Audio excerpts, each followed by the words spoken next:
padamu, wahai orang yang pernah paling aku sayang.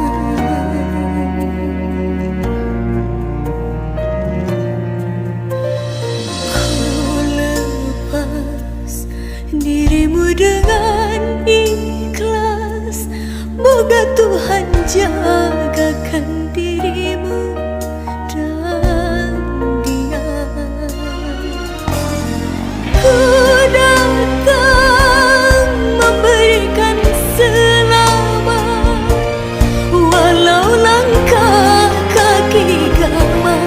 Untuk kamu aku datang, semoga dirimu bahagia.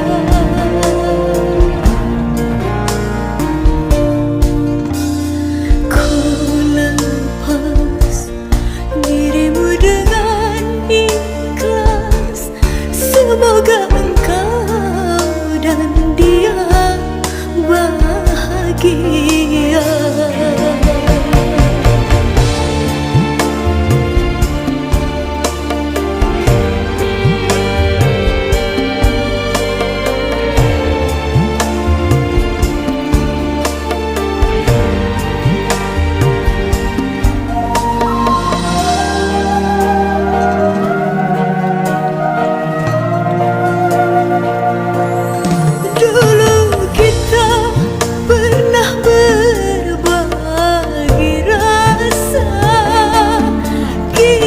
Kita hanya teman biasa.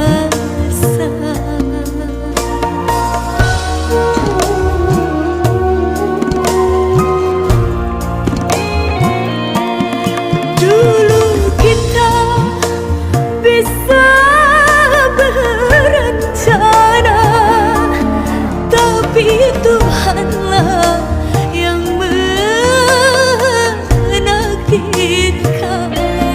Hidup terus berjalan, engkau telah kurelakan.